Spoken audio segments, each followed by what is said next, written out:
ہو گیا کسی کا، مر گیا انسان، مرنے والا زمین چھوڑ کے گیا، جائیداد چھوڑ کے گیا، پیسہ چھوڑ کے گیا۔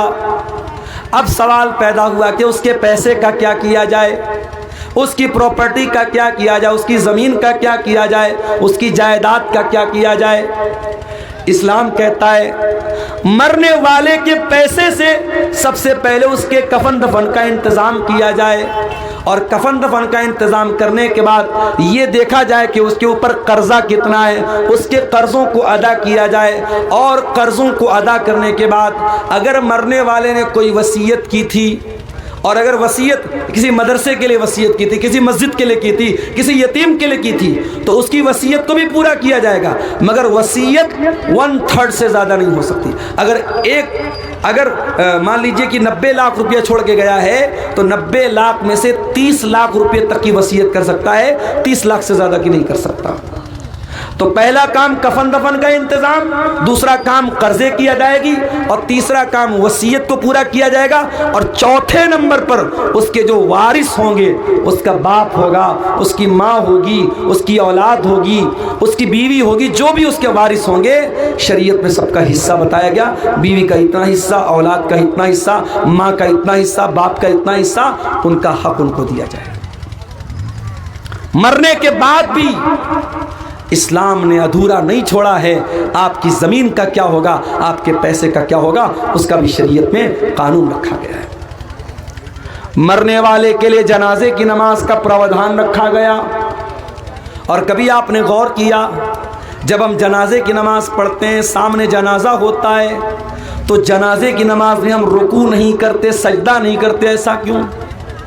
ہر نماز میں رکوع ہے، ہر نماز میں سجدہ ہے، مگر جنازے کی نماز میں نہ رکوع ہے نہ سجدہ، ایسا کیوں ہے میرے بھائی؟ اس لیے کہ سامنے جنازہ رکھا ہے، اور اسلام کے اندر اتنا بھی پسند نہیں کیا گیا کہ سامنے اگر جنازہ بھی رکھا ہے تو اس کے آگے سجدہ کیا جائے یا اس کے آگے رکوع کیا جائے۔ سوچو، جو اسلام جنازے کی نماز میں رکوع اور سجدہ نہیں رکھتا ہے تاکہ کسی لاش کے سامنے سجدہ نہ ہونے پائے، اس اسلام میں کسی قبر کے آگے سجدہ کرنے کی اجازت کیسے ہو سکتی ہے؟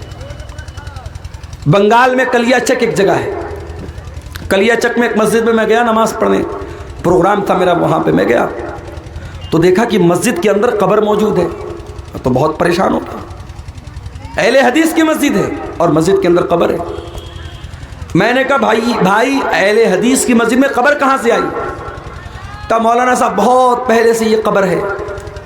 میں نے کہا جتنے بھی پہلے سے یہ قبر ہو، یا تو آپ مسجد کو توڑ کر کے قبر، جہاں سے قبر ہے اس کے باہر مسجد کی باؤنڈری کر دو، یعنی قبر مسجد کے اندر یا مسجد قبر کے اندر نہیں ہونی چاہیے۔ میں نے کہا دو راستہ ہے، یا تو آپ مسجد کی باؤنڈری کم کر لو، یا پھر اس قبر سے جو بھی مرنے والے کی لاش ہے، اب تو کافی دن کی قبر ہو گئی، تو اس کی لاش کے جو بھی بچے ہوئے پارٹ پرزے ہیں اس کو اٹھا کر کے نکال کر کے کسی دوسرے قبرستان میں لے جا کے دفن کر دو۔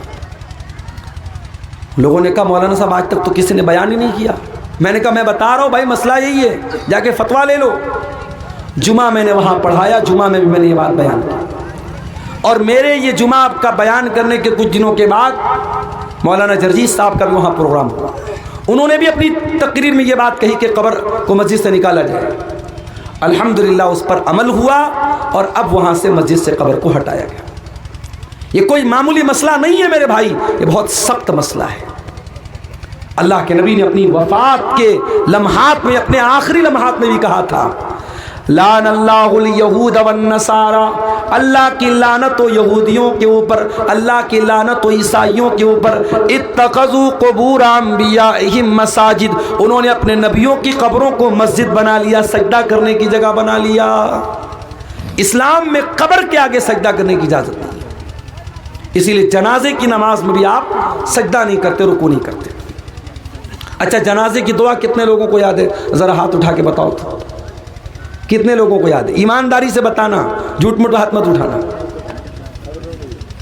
دیکھیے اتنا بڑا مجمع ہے اور کافی لوگ ایسے ہیں جو ہاتھ نہیں اٹھا پا رہے، یہ افسوس کی بات ہے۔ آپ اپنے دنیا کے کاموں میں بہت ماہر ہیں، اپنی راجنیتی کے معاملے میں بہت ماہر ہیں، اپنی کھیتی باڑی کے بارے میں بہت جانکار ہیں، لیکن آپ کو جنازے کی نماز کی دعا تک نہیں آتی. یہ افسوس کی بات نہیں ہے. جنازے کی نماز میں اللہ اکبر کا امام صاحب نے پہلی تکبیر کے بعد سورہ فاتحہ پڑھے گا. بسم اللہ الرحمن الرحیم الحمدللہ رب العالمین الرحمن الرحیم مالک یوم الدین ایاک نعبد و ایاک نستعین اہدنا الصراط المستقیم صراط الذین انعمت علیہم غیر المغضوب علیہم ولا الضالین آمین. سورہ فاتحہ پڑھے گا. اس کے بعد کوئی سورت ملا لے گا. بسم اللہ الرحمن الرحیم قل هو اللہ احد اللہ الصمد لم یلد ولم یولد ولم یکن له کفوا احد. اس کے بعد امام کہے گا اللہ اکبر. اس میں رفع یدین کر بھی سکتے ہیں، نہیں بھی کر سکتے، دونوں طریقہ جائز ہے. اگر آپ چاروں مرتبہ رفع یدین کریں تو بھی چلے گا، اور صرف ایک مرتبہ رفع یدین کر کے ہاتھ باندھے رہے تو بھی چلے گا. ایک بار اللہ اکبر کا سورہ فاتحہ پڑھا، کوئی سورت پڑھی. اب دوسری مرتبہ امام نے اللہ اکبر کا، آپ کیا پڑھیں گے؟ آپ اللہم صلی علی محمد وعلی آل محمد کما صلیت علی ابراہیم وعلی آل ابراہیم انک حمید مجید. اللہم بارک علی محمد وعلی آل محمد کما بارکت علی ابراہیم وعلی آل ابراہیم انک حمید مجید. درود شریف پڑھا آپ نے. پھر امام نے کہا اللہ اکبر. اب یہ تیسری تکبیر ہے. اب اس میں آپ جنازے کی دعا پڑھیں. جنازے کی کئی دعائیں ہیں، چھوٹی چھوٹی دعا بھی ہے، تھوڑی لمبی دعا بھی ہے. ایک دعا جو بہت مشہور ہے، شاید جن کو یاد ہے یہ والی دعا یاد ہوگی. اللہم اغفر لحینا ومیتنا وشاہدنا وغائبنا وصغیرنا وکبیرنا وذکرنا وانثانا اللہم من احییتہ منا فاحیہی علی الاسلام ومن توفیتہ منا فتوفہ علی الایمان اللہم لا تحرمنا اجرہ ولا تفتنا بعدہ. یہ دعا ہے. اتنی تو کم سے کم آپ کو یاد ہونی چاہیے. اس دعا کا مطلب کیا ہے؟ اللہم اغفر لحینا، اے اللہ ہمارے زندوں کو بخش دے، ومیتنا ہمارے مردوں کو بخش دے. اللہم اغفر لحینا ومیتنا وشاہدنا وغائبنا، جو موجود ہیں ان کو بھی بخش دے، جو موجود نہیں ہیں ان کو بھی بخش دے. اے اللہ ہمارے مردوں کو بھی بخش دے، ہماری عورتوں کو بھی بخش دے، ہمارے بچوں کو بھی بخش دے، ہمارے زندوں کو بھی بخش دے، ہمارے مردوں کو بھی بخش دے. سارے لوگوں کی بخشش کی دعا کرتے ہیں آپ جنازے کی نماز. اس کے بعد آپ کیا کہتے ہیں؟ اللہم من احییتہ منا فاحیہی علی الاسلام، اے اللہ تو جسے زندہ رکھے اسے اسلام پر زندہ رکھے. ومن توفیتہ منا، اور جسے تو موت دے دے فتوفہ علی الایمان، اے اللہ تو اسے ایمان پر موت دے. اللہم لا تحرمنا اجرا، اے اللہ اس مرنے والے کے اجر و ثواب سے ہم کو محروم مت کر، مرنے والے کے ثواب سے ہم کو محروم مت کر. ولا تفتنا بعدا، اور اس کے بعد اور ایک حدیث میں یہ بھی الفاظ آئے ولا تضلنا بعدا، اس کے بعد تو ہمیں گمراہی میں مت ڈال، ہمیں فتنے میں مت ڈال. ایک چھوٹی سی دعا بھی جنازے میں آپ پڑھ سکتے ہیں. اللہم اغفر لہ وارحمہ وعافہ واعف عنہ واکرم نزلہ ووسع مدخلہ، اے اللہ اس مرنے والے کو بخش دے، اس کے اوپر رحم فرما، اس کو درگزر کر دے، اس کو عافیت میں رکھ، اس کی اچھی مہمان نوازی فرما، اور اس کے گناہوں کو دھو دے. یہ دعا بھی آپ پڑھ سکتے ہیں. تو جنازے کی تیسری تکبیر کے بعد آپ کو یہ دعا پڑھنی. اس کے بعد چوتھی تکبیر ہوگی، امام السلام علیکم ورحمۃ اللہ، السلام علیکم ورحمۃ اللہ، دونوں طرف سلام پھیرے گا، آپ سلام پھیر دیں گے. یہ جنازے کی نماز کا طریقہ ہے. اس کے بعد اور آگے بڑھیے. اب آپ جنازہ پڑھ چکے، اب مردے کو قبرستان لے کے جا رہے ہیں. دنیا میں انسان کتنا طاقتور تھا، دنیا میں اس کی فارچونر گاڑی جب گزرتی تھی روڈ پر تو لوگ تاکنے لگتے، نیتا جی کی گاڑی آ گئی، ودھائک جی کی گاڑی آ گئی، منتری جی کی گاڑی آ گئی، فلانے صاحب کی گاڑی آ گئی. اور آج جنازے پہ لیٹا ہوا ہے وہ انسان، اور اس کی جنازے کی چارپائی کو لوگ پکڑے ہوئے ہیں اور اس کو لے کے قبرستان جا رہے ہیں. قبر تیار ہے، اور قبر بھی آپ جانتے ہیں دو طرح کی ہوتی ہے. ایک ہوتی ہے صندوقی قبر جس میں بیچ میں مردے کو رکھا جاتا ہے، اور ایک ہوتی ہے بغلی قبر. اور اللہ کے نبی کی جو قبر ہے وہ بغلی قبر تھی جس میں سائیڈ میں مردے کو رکھا جاتا ہے. تو قبر میں مردے کو اتارا جاتا ہے. اب جب قبر میں اتارا گیا اس کے بعد مٹی ڈالی جاتی ہے. مٹی ڈالنے کے ٹائم بہت سے لوگ دعا پڑھتے، منہا خلقناکم وَمِنْهَا نُخْرِجُكُمْ وَفِيهَا نُعِيدُكُمْ تَارَةً أُخْرَى. یہ دعا پڑھتے ہیں، یہ ثابت نہیں ہے، بس بسم اللہ پڑھ کے آپ مٹی ڈال دیجئے. مٹی ڈال دیا، ہاتھ جھاڑ کے چلے آئے. زندگی بھر اس بات کی فکر کرتے رہے لوگ کیا کہیں گے. صحیح کام کرنا تھا، نہیں کر رہا تھا، کیوں؟ لوگ کیا کہیں گے. مولوی صاحب نے تقریر میں بیان کیا، بارات مت لے کے جا، جہیز مت لے تو، منگنی کی رسم مت کر تو، ہلدی کی رسم مت کر تو. آپ کی شیرشاہ بادی برادری میں کٹیہار میں مجھے لوگوں نے بتایا باقاعدہ بینڈ باجا تک کی شادی ہو رہی ہے. کہاں ہیں آپ؟ اتنے بڑے بڑے جلسے اور ہندوستان کے چنندہ علماء کو بلانے کا کیا فائدہ ہے اگر آپ کی برادری کے اندر جو الحمدللہ 80% اہل حدیث لوگ ہیں، آپ کی برادری میں ابھی بھی اگر ناچ گانے کے ساتھ اور بینڈ باجے کے ساتھ اگر شادی ہو رہی ہے اور 2-2 لاکھ روپیہ کیش لے کے شادی ہو رہی ہے تو کیا مطلب ہے میرے بھائی؟ لیکن بہت ساری رسم و رواج کی بات آتی ہے، لوگوں کا یہی کہنا رہتا ہے لوگ کیا کہیں گے. ارے لوگ کچھ بھی کہیں، تو یہ دیکھ اللہ کیا کہے گا. تجھے حساب اللہ کو دینا ہے، لوگوں کو نہیں دینا ہے. لوگ تو تیرے مرنے کے بعد آئیں گے، قبر پہ مٹی دیں گے، ہاتھ جھاڑیں گے، چلے جائیں گے. لوگ تیرے اچھے کام کی بھی تعریف کرنے کے لیے تیرے مرنے کا انتظار کریں گے. جس دن تو مرے گا تیری قبر پہ مٹی دینے آئیں گے، اس دن کہیں گے کہ ہاں یار آدمی تو بڑا اچھا تھا. زندگی میں جس نے کبھی آپ کو اچھا نہیں کہا وہ مرنے کے بعد اچھا کہے گا. لوگوں کو خوش مت کرو میرے بھائی، اللہ کو خوش کرو، اس کو راضی کرو. لوگ تو آپ کے مرنے کا انتظار کرتے ہیں. میں کبھی کبھی تقریر کے لیے جو سفر کرتا ہوں بہت تھک جاتا ہوں، سچی بتا رہا ہوں. ابھی ادھر بھی کنٹینیو 7-8 دن سے لگاتار میرے پروگرام ہو رہے ہیں. کچھ بہار میں بھی ہوئے، کچھ ادھر یوپی میں بھی ہوئے، کچھ ہمارے اپنے بنارس میں بھی ہوئے. رات میں پروگرام کر کے کبھی ایسا ہوا گھر پہنچا، کبھی ایسا ہوا گھر نہیں پہنچا. پھر صبح مدرسے کی ڈیوٹی کرنا ہے، صبح 8 بجے سے لے کے 2 بجے تک ڈیوٹی کرنا ہے. اس کے بعد پتہ لگا صاحب پھر نکلنا ہے. کئی دن تک تو ایسا ہوا کہ بستر پہ نیند نہیں ملی. کبھی کبھی ایسا لگتا ہے کہ اتنا سب کرنے کے بعد بھی ایسا تو نہیں کہ سارے لوگ میری تعریف ہی کریں گے یا سارے لوگ مجھے اچھا ہی سمجھیں گے.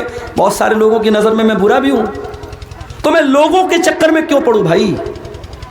لوگوں کی تعریف سننے کے لیے یا لوگوں کی برائی سے بچنے کے لیے کبھی بھی صحیح کام کو مت چھوڑو اور کبھی بھی غلط کام مت کرو. یہ دیکھو اللہ کی نظر میں صحیح کیا ہے اور اللہ کی نظر میں غلط کیا ہے، بس ہم اللہ کو حساب دیں گے. قبر میں مٹی دے کے لوگ چلے گئے. یہاں تو اتنی بڑی بڑی لائٹیں جل رہی ہیں. 4 ویلر سے میں آ رہا تھا، ڈرائیور صاحب نے کہا مولانا صاحب پروگرام کہاں ہے، نظر نہیں آ رہا ہے. میں نے کہا لائٹ نظر آئے گی سمجھ جانا. دور سے ٹیوب لائٹ نظر آنے لگی. عبدالعزیز بھائی کو میں نے فون کیا کہ ہاں آپ کے پروگرام کے لوکیشن پر پہنچ گیا. میں پروگرام ہے، آپ نے دور تک لائٹوں کو لگایا ہے. کبھی قبر میں آپ نے کوئی لائٹ دیکھی ہے؟ کبھی ایسا ہوا کہ آپ نے مردے کو دفنایا ہو اور ساتھ میں ایک لالٹین رکھ دیا ہو، ایک موبائل کا ٹارچ جلا دیا ہو؟ نہیں، وہاں کوئی روشنی نہیں چھوڑ کے جاتا. دنیا میں گرمی کا موسم ہوتا ہے، ہم کولر، پنکھا، اے سی جیسی طاقتیں لگاتے ہیں. قبر میں کوئی اے سی لگاتا ہے کیا؟ کوئی پنکھا لگاتا ہے کیا؟ قبر میں ہم ہوں گے اور ہمارے اعمال ہوں گے میرے بھائی. اور قبر کے اندھیرے میں اگر ہمارے اعمال خراب ہوں گے، ہمارے کام گندے ہوں گے، ہم نے اللہ کو ناراض کیا ہوگا، معاف کرنا اس اندھیرے سے ہم نہیں بچ سکتے. قبر میں جو زہریلے جانور ہوں گے، جو جہنم کی کھڑکی کھلے گی، جو جہنم کا بستر بچھایا جائے گا، جو جہنم کی گرم ہوائیں ملیں گی، ان سے اگر ہمیں بچنا ہے اور جنت کی ٹھنڈی ہواؤں کو پانا ہے تو ہمیں دنیا والوں کو خوش نہیں کرنا، اللہ کو خوش کرنا ہے میرے بھائی، اللہ کو خوش کرنا ہے. ابو داؤد کے الفاظ ہیں، ایک انصاری صحابی کا جنازہ تھا، جنازے کو قبر میں اتارا جا رہا تھا. اللہ کے پیارے نبی وہیں جنازے کے پاس بیٹھے ہوئے تھے. آپ کے صحابہ بھی آپ کے آس پاس بیٹھے ہوئے تھے. آپ نے قبر کو دیکھا، آپ نے جنازے کو دیکھا، آپ نے منظر کو یاد کیا جو قبر میں ہونے والا ہے۔ جب قبر میں ہونے والے منظر کو آپ نے یاد کیا، حدیث کے الفاظ ہیں فبکن نبی، اللہ کے نبی رونے لگے، اتنا روئے حتی بل الثری، آپ کے آنسوؤں سے وہاں کی زمین بھیگ گئی، وہاں کی مٹی بھیگ گئی، آپ کے آنسوؤں سے وہاں کی زمین تر ہو گئی، اور آپ نے قبر کی طرف اشارہ کر کے فرمایا لمثل ھذا فاعدوا یا اخوانی، اے میرے صحابہ اس قبر کی تیاری کرو، اس قبر میں تم سب کو جانا ہے، ہم سب کو جانا ہے۔ او میرے پیارے بھائیوں، جب مردوں کو دفنانے جایا کرو تو سوچا کرو کہ وہ دن ہمارے اوپر بھی آنے والا ہے۔ مرنے کے بعد اب قبر میں ہم پہنچ گئے، اب قبر میں جب پہنچ گئے اب قیامت تک ہم قبر میں رہیں گے۔ اب یہ مرنے کے بعد اور قیامت تک کے بیچ کا جو پیریڈ ہے اس کو برزخ کہا جاتا ہے۔ برزخ، برزخ کا مطلب کیا ہوتا ہے؟ بیریئر، ڈیوائیڈر، آخرت ایک طرف دنیا ایک طرف، بیچ میں ڈیوائیڈر کیا ہے؟ یہ قبر کی زندگی ہے، برزخ کی زندگی۔ اور اسی سے یہ مسئلہ پتا چلا کہ ہم تو اپنے مردے کو دفناتے ہیں، ہمارے ہندو بھائی تو اپنے مردوں کو جلا دیتے ہیں، ہمارے پارسی مذہب کے لوگ تو اپنے مردوں کو چیل کووں کو کھلا دیتے ہیں، عیسائی لوگ تو تابوت میں رکھ کے مٹی کے اندر ڈال دیتے ہیں۔ ہر مذہب میں انتم سنسکار کرنے کا اپنا اپنا طریقہ ہے، اور ہمارے نبی فرما رہے ہیں کہ قبر میں عذاب بھی ہوگا اور قبر میں ثواب بھی ملے گا۔ تو جس نے جلا دیا، جس نے چیل کوے کو کھلا دیا، اس کو کیسے عذاب ملے گا، اس کو کیسے ثواب ملے گا؟ تو یاد رکھو میرے بھائی، قبر کا مطلب وہ گڈھا نہیں ہے، قبر ایک دنیا کا نام ہے، قبر ایک الگ ورلڈ ہے، ایک الگ دنیا ہے، اور اس دنیا کو ہم برزخ کہتے ہیں۔ اور یہ بھی یاد رکھو کہ مرنے کے بعد اب دوبارہ دنیا میں کوئی واپس نہیں آ سکتا۔ یہ جو بالی ووڈ کی فلموں میں دکھایا جاتا ہے، سیریلز میں دکھایا جاتا ہے، ایک انسان خودکشی کر لیتا ہے، آتم ہتیا کر لیتا ہے، اس کی آتما بھٹکتی رہتی ہے، کوئی آتما واتما نہیں بھٹکتی۔ مرنے کے بعد کسی کی آتما، کسی کی روح دنیا میں کبھی نہیں آ سکتی، یہ بات یاد رکھو۔ قرآن کہتا ہے حتی اذا جاء احدهم الموت قال رب ارجعون، جب انسان کو موت آ جاتی ہے اللہ سے کہتا ہے اے اللہ ایک چانس اور دے دے، ایک موقع اور دے دے، رب ارجعون، ایک بار دنیا میں دوبارہ آنے کا موقع دے دے، لعلی اعمل صالحا فیما ترکت، اے اللہ میں وعدہ کرتا ہوں، میں پرومس کرتا ہوں، میں دنیا میں ایک چانس تو اور دے دے، میں کوئی گناہ کا کام نہیں کروں گا، کوئی تجھے ناراض کرنے والا کام نہیں کروں گا، اے اللہ میں نیک عمل کروں گا، میں اچھا عمل کروں گا۔ اللہ فرمائے گا کلا انہا کلمۃ هو قائلها ومن ورائہم برزخ الی یوم یبعثون، اے میرے بندے تیری یہ وش پوری ہونے والی نہیں ہے، تیری یہ آرزو پوری ہونے والی نہیں ہے، اب تو قیامت تک برزخ میں رہے گا، تو قبر کی زندگی گزارے گا، برزخ کی زندگی گزارے گا۔ تو میرے عزیزوں، جس طریقے سے دنیا کی زندگی کے لیے محنت کرتے ہو ویسے برزخ کی زندگی اور قبر کی زندگی کے لیے بھی محنت کرو۔ اب آئیے تقریر کے آخر میں جو قرآن کی آیت میں نے شروع میں پڑھی تھی، شروع میں نے آیت پڑھی تھی، اللہ نے سورہ نحل میں فرمایا قرآن کے 14ویں پارے میں من عمل صالحا من ذکر او انثى، جو بھی نیک عمل کرے گا چاہے وہ مرد ہو یا عورت ہو، اگر وہ ایمان والا ہوگا۔ ابھی بنارس میں ایک پروگرام تھا، اس میں میری تقریر بھی تھی اور مولانا معراج ربانی صاحب کی تقریر تھی۔ اب معراج ربانی صاحب کو تو آپ جانتے ہی ہیں، کسی زمانے میں خاص طور سے بدعتی لوگوں کے خلاف ان کی بڑی تگڑی تگڑی تقریریں موجود ہیں۔ تو بدعتی لوگوں نے وہاں جہاں بنارس میں پروگرام تھا ان لوگوں نے ایک میسج وائرل کیا اور خاص طور سے شیخ معراج ربانی کا نام لے کر کے کہا کہ صاحب یہ تو بہت بڑا گستاخ ہے اور نبی کو نہیں مانتا ہے، نبی کا گستاخ ہے، اور نبی کی قبر کے اوپر جو گنبد بنا ہے اس کو گرانے کی بات کرتا ہے، ایسے گستاخ کی تقریر ہم نہیں ہونے دیں گے وغیرہ وغیرہ۔ تو وہ میسج دیکھ کر مجھے تو بہت غصہ آیا۔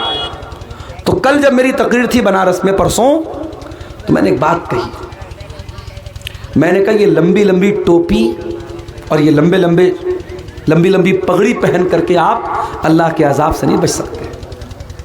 اللہ کے یہاں یہ نہیں دیکھا جائے گا آپ کا کرتا کتنا لمبا تھا، آپ کی ٹوپی قطب مینار کی طرح اونچی تھی کہ نہیں تھی، اور آپ کی پگڑی کتنی لمبی تھی. اللہ کے یہاں یہ دیکھا جائے گا آپ ایمان پر تھے کہ نہیں تھے, آپ توحید پر تھے کہ نہیں تھے. من عمل صالحا من ذکر او انثى وهو مؤمن, جو ایمان والا ہے, جو توحید والا ہے اور وہ ساتھ میں نیک عمل کرنے والا ہے, چاہے وہ مرد ہو یا عورت, تو اللہ کا وعدہ ہے فَلَنُحْيِيَنَّهُ حَيَاةً طَيِّبَةً, ہم اسے دنیا میں ایک اچھی زندگی, ایک چین والی زندگی, ایک خوشی والی زندگی عطا فرمائیں گے. وَلَنَجْزِيَنَّهُمْ أَجْرَهُمْ بِأَحْسَنِ مَا كَانُوا یعملون, اور آخرت میں اس کے عمل کا بہترین بدلہ دیں گے. دین پر عمل کر میرے بھائی, دین پر گارنٹی ہے اللہ کی, تیری دنیا بھی چین والی ہو جائے گی, تیرے بچے تیرے فرما بردار بن جائیں گے, تیری بیوی تیری بات مانے گی, تیرے ماں باپ تجھے دعائیں دیں گے, تیرے گھر میں برکت آئے گی. لیکن اگر تو دین پر نہیں چلے گا, تو حرام کام کرے گا, حرام کمائی کو گھر میں لائے گا, حرام روزی کو گھر میں لائے گا, تیرے گھر کی برکت ختم, تیری اولاد بھی نافرمان, تیری بیوی بھی نافرمان, تیرے گھر کا سکھ چین سب ختم ہو جائے گا. تو دین پر چلو میرے پیارے ساتھیوں. یہ کچھ سوالات کی پرچیاں آئی ہیں. ایک سوال آیا ہے کہ ایک ہی وقت میں ایک ہی بیٹھک میں 3 طلاق دے تو جائز ہے کہ نہیں, اور اس کی دلیل کیا ہے؟ جائز تو نہیں ہے. جو علماء کہتے ہیں کہ اکٹھے 3 طلاق کوئی دے دے تو تینوں ہو جاتی, جیسے ہمارے حنفی علماء کا یہ فتویٰ ہے, ان سے بھی آپ پوچھیں گے تو وہ کہیں گے یہ غلط ہے, گناہ کا کام ہے. اور نبی کے زمانے میں جب 3 طلاق اکٹھے کسی نے دی, جو اہل حدیث کی دلیل ہے کہ نبی نے بہت غصے کا اظہار کیا, بلکہ حدیث میں یہ الفاظ ہے کہ اللہ کے نبی نے فرمایا کہ کیا میرے رہتے ہوئے دین کا مذاق اڑ رہا ہے, دین کا مذاق بنایا جا رہا ہے, اور آپ نے اس صحابی کو رجوع کرنے کا حکم دیا. اس کا مطلب کہ نبی نے اکٹھے 3 طلاق کو ایک مانا ہے, 3 نہیں مانا ہے. اس کے بعد دوسرا سوال ہے کہ طلاق شدہ عورت کو شادی کرنے کا کیا حکم ہے؟ بالکل شادی کرنی چاہیے اس کی. ہمارے یہاں بڑا مسئلہ یہ ہے, کوئی عورت طلاق شدہ ہو گئی, اب اس کی غلطی ہو چاہے نہ ہو, شوہر نے طلاق دے دی تو یہ مانا جاتا ہے کہ عورت کے اندر کوئی کمی ہے تب تو طلاق ملی. اور طلاق شدہ عورت کی شادی بہت مشکل ہو جاتی ہے. بلکہ بہت سارے کیس میں ایسا دیکھا گیا کہ اگر طلاق شدہ عورت کا کوئی ایک بچہ بھی ہے تو عورتیں کیا بولتی ہیں, ارے وہ تو عورت ہے, بچے کے سہارے زندگی گزار لے گی. معاف کرنا, یہ دنیا کا بہت بڑا جھوٹ ہے میرے. اگر کوئی عورت طلاق شدہ ہے اور بیوہ ہے, اگرچہ اس کے پاس بچہ بھی ہے, اس کی پوری جوانی کو برباد کر دینا اور یہ کہنا کہ بچے کے سہارے زندگی گزار لے گی, یہ اسلام کے بھی خلاف ہے اور یہ فطرت کے بھی خلاف ہے. ایک جوان عورت کو اس کے جوڑے کی ضرورت ہے, اور آپ حلال ضرورت پوری نہیں کریں گے تو حرام کے راستے کھلیں گے. اور سماج میں ہم نے دیکھا ہے بہت ساری طلاق شدہ عورتیں اور بہت ساری بیوہ عورتیں جن کا نکاح نہیں ہوتا, ان کی شادی نہیں ہوتی, وہ غلط راستہ بھی اپناتی ہیں. اور ایسے لوگ, ایسی عورتوں پر سماج کے گندے لوگوں کی نظریں بھی ہوتی ہیں اور لوگ موقع کا فائدہ بھی اٹھانا چاہتے ہیں. اس لیے یہ بات یاد رکھیے, یہ اسلام کی خوبصورتی ہے. اسلام تو ہمارے نبی نے صرف ایک بیوی جو آپ کے نکاح میں حضرت عائشہ تھی وہ کنواری تھی, باقی جتنی بیویاں تھیں سب طلاق شدہ تھی اور سب بیوہ تھی. اس لیے طلاق شدہ عورتوں سے نکاح کرنا چاہیے. اگر وہ اچھی ہے, دیندار ہیں, تو ایسی عورتوں سے نکاح کرنا چاہیے. ان کے گھر میں راشن پہنچا دینا, ان کی خبرگیری کرنا, یہ ان کی مدد نہیں. ان کی مدد یہ ہے ان کا گھر بسایا جائے, ان کو عزت کے ساتھ بیوی بنا کے لایا جائے. کیا ایک لڑکا ایک لڑکی کو شادی کا پیغام تنہائی میں دے سکتا ہے کہ نہیں؟ نہیں دے سکتا. لڑکا لڑکی کو کیوں دے گا شادی کا پیغام؟ اگر کسی لڑکے کو کوئی لڑکی پسند ہے, اس نے لڑکی کو کہیں دیکھ لیا یا لڑکی کے بارے میں سن لیا کہ لڑکی بہت خوبصورت ہے, لڑکی بہت دیندار ہے, لڑکی کے ولی سے کو پیغام بھیجے گا, لڑکی کے گارجین کو. لڑکی کا نکاح لڑکی کے گارجین کی رضامندی کے بغیر نہیں ہو سکتا, یہ مسئلہ یاد رکھیے. یہ جتنا ہمارے یہاں جو لو میرج کا جتنا معاملہ ہو رہا ہے سب غلط ہے. اگر کسی کو واقعی میں کسی سے لو ہے, پیار ہے, پراپر چینل سے آؤ, صحیح طریقے سے آؤ, لڑکی کے گارجین کو راضی کرو, لڑکی کا ولی راضی ہے تب نکاح ہو سکتا ہے. لڑکی کو لڑکا نکاح کا پیغام دے, اس کی بالکل پرمیشن اور اجازت نہیں ہے. سچ ظاہر کرنے کے لیے کسی شخص کو قتل کر سکتے ہیں یا نہیں؟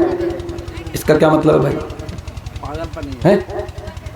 سچ ظاہر کرنے کے لیے کسی کو قتل کر دیں گے آپ؟ ایسا کون سا سچ ہے بھائی؟ بہت خطرناک سچ ہے. کیا ایک مرد کی بیوی کا انتقال ہو جائے تو وہ اپنی بیوی کو فرض غسل دے سکتا ہے یا نہیں؟ دے سکتا ہے. شوہر اپنی بیوی کو مرنے کے بعد غسل دے سکتا ہے، اس کو قبر میں اتار بھی سکتا ہے. ہمارے یہاں کہیں کہ بڑا گناہ سمجھتے ہیں، بیوی کا انتقال شوہر چھو نہیں سکتا، شوہر دیکھ نہیں سکتا. غلط ہے یہ. حضرت علی رضی اللہ تعالیٰ عنہ نے اپنی بیوی کو غسل دیا، حضرت فاطمہ کو. اور ہمارے نبی نے حضرت عائشہ سے کہا تھا کہ اگر میرا انتقال تیری زندگی میں ہو گیا تو تو مجھے غسل دینا، مجھے کفن دینا، اور اگر تیرا انتقال پہلے ہو گیا تو میں تجھے غسل دوں گا. یہ حدیث میں الفاظ ملتے ہیں، اس لیے بالکل دے سکتا ہے، کوئی حرج کی بات نہیں. غیر مسلم کے گھر شادی کا دعوت کھانا کیسا ہے؟ جائز ہے، کھا سکتے ہیں. شرط یہ ہے کہ اس میں کوئی ناچ گانا وغیرہ کا کارکرم ہو رہا ہے تو اس میں مت جائیے. آپ ایسے ٹائم جائیے کہ کسی ایسے ناجائز کام میں آپ شامل مت ہوئیے. اب غیر مسلم کے گھر، یہ آپ نے سوال پوچھا کہ دعوت کھا سکتے ہیں، نہیں، میں نے کہہ دیا کھا سکتے ہیں. اب جا کے وہاں ناچ گانا میں ٹھمکا بھی لگائیے آپ. اوکے، عبدالغفار صاحب نے تو کہہ دیا جا سکتے ہیں، تو وہ تو جائز نہیں ہے. ناچ گانا جو حرام کام ہو رہا ہے اس میں آپ شرکت نہیں کریں گے. اور اگر وہاں پہ نان ویج کھانا ہے، عام طور سے غیر مسلموں کے یہاں شادی میں نان ویج کھانا نہیں ہوتا ہے، اگر نان ویج کھانا ہے تو پھر یہ کنفرم ہونا چاہیے کہ وہ حلال طریقے سے ذبح ہوا جانور کا ہے. ابھی میں آ رہا تھا، غالباً ارریا کے قریب یا اور پہلے کہیں میں نے دیکھا کہ ایک میٹ کی دکان ہے، اس پہ لکھا تھا جھٹکا میٹ ہاؤس. اب بہت سارے غیر مسلموں کے یہاں جھٹکا والا جانور، جھٹکا مطلب سمجھتے ہیں نا، وہ اسلام کے طریقے کا الٹ ایک طریقہ ہے کہ جانور کو جھٹکے سے مارتے ہیں. ہم لوگ جانور کو یہاں چھری چلا کے ذبح کرتے ہیں، وہ یہاں پہ مارتے ہیں اوپر. تو جھٹکے والے جانور کا گوشت حلال نہیں ہے. تو اگر گوشت آپ کھا رہے ہیں کسی بھی غیر مسلم کے یہاں، یا کسی ہوٹل میں آپ کھا رہے ہیں، کٹیہار میں، کشن گنج میں، پورنیہ میں، کہیں پر بھی ہوٹل میں آپ کھانا کھا رہے ہیں اور وہ ہوٹل غیر مسلم کا ہے، تو یہ کنفرم کیے بغیر، یہ ویریفائی کیے بغیر کہ کھانا حلال ہے کہ نہیں، گوشت حلال ہے کہ نہیں، آپ کو وہاں کوئی بھی نان ویج کھانا کھانے کی اجازت نہیں ہے. ہمارے یہاں وہ میک ڈونلڈ ہوتا ہے اور کیا کیا، اس میں جو برگر ہوتا ہے، پیزا ہوتا ہے، اس میں چکن والا بھی ملتا ہے. پتہ کر لیجئے وہ چکن حلال والا ہے کہ نہیں ہے. بہت سارے میک ڈونلڈ اور برگر کی کمپنیاں جو چکن کا سامان دیتی ہیں وہ مشین سے ذبح کرتی ہیں، وہ حلال طریقے سے ذبح نہیں ہوتا ہے، وہ جائز نہیں ہے آپ کے لیے. اس لیے اس معاملے میں بہت احتیاط کیجیے. جو لڑکا دہیج لے کر کے شادی کرے اس کا شادی میں کھانا کھانا کیسا ہے؟ اس کا دہیج لینا غلط ہے، اس کا شادی میں کھانا کھانا حرام نہیں. اس کی شادی میں، اس کی دعوت میں آپ کھانا کھا سکتے ہیں، مگر اس نے جو جہیز لیا ہے اس کے لیے وہ گنہگار ہوگا اور اللہ کے یہاں اس کو حساب دینا پڑے گا. ایک جانور میں کتنے آدمی قربانی کر سکتے ہیں؟ سارا سوال ابھی دیکھو، قربانی کتنا دن بعد ہے، ابھی سے قربانی، ابھی رمضان والا باقی، عید والا باقی ہے. ایک جانور میں، بڑے جانور میں 7 لوگ قربانی کر سکتے ہیں. ایک بڑے جانور میں 7 لوگ، میکسیمم 7 لوگ، 7 سے کم لوگ بھی کر سکتے ہیں. 5 لوگ مل کے ایک بڑے جانور میں کرنے چلے گا، میکسیمم 7 لوگ کر سکتے ہیں. لیکن چھوٹے جانور میں کوئی شرکت نہیں کر سکتا. چھوٹے جانور میں ایک آدمی اور اس کی فیملی کی طرف سے ہی چھوٹا جانور کر سکتے ہیں. مزار پر سجدہ کرنے والوں کے پیچھے نماز پڑھی جا سکتی ہے یا نہیں؟ اگر یہ معلوم ہے کہ امام مزار پہ سجدہ کرنے والا ہے تب تو آپ نماز نہیں پڑھیں، کیونکہ وہ مشرک ہے وہ. اور اگر آپ مارکیٹ میں گئے، کشن گنج گئے، فاربس گنج گئے، ارریا گئے، نماز کا ٹائم ہے، سامنے مسجد ملی، اب آپ کو معلوم نہیں کہ امام مزار پہ سجدہ کرتا ہے کہ نہیں کرتا ہے، آپ نماز پڑھ لیجیے، نماز پڑھ لیجیے. آپ جس امام کے بارے میں کنفرم معلوم ہے کہ وہ مزار پہ سجدہ کرتا ہے، اس کے پیچھے آپ نماز نہیں پڑھیں گے. کسی عورت کا شوہر انتقال کر جائے اور اس کے 1-2 بچے بھی ہوں تو بچے کس کے حوالے کیے جائیں؟ یعنی بچے کی پرورش کون کرے گا؟ اور اگر وہ عورت پھر سے شادی کر لے عدت کے بعد تب کیا مسئلہ ہے؟ دیکھیے، یہ بڑا اہم سوال پوچھا. اگر شوہر کا انتقال ہو گیا تو بچے کی جو پرورش ہے وہ عورت کرے گی، ٹھیک ہے، ماں کرے گی. اور اگر وہ عورت کسی اور سے نکاح کرتی ہے تو بھی چونکہ باپ کا تو انتقال، اگر باپ زندہ ہوتا طلاق ہوئی ہوتی تو عورت اگر دوسرا نکاح کرے گی تو اب بچے کی پرورش پھر باپ کے ذمہ ہو جائے گی. لیکن اگر باپ کا انتقال ہو چکا یہاں پہ تو اس کی پرورش ماں ہی کرے گی. اگر عورت کہیں اور نکاح کر رہی ہے تو اب اس کو اختیار اور آپشن ہے. اگر وہ چاہے اس کے مائکے میں اس کی ماں ہے، اس کے باپ ہیں، اگر وہ بچے کی پرورش کر سکتے ہیں ان کو سونپ کر کے وہ نکاح کرے.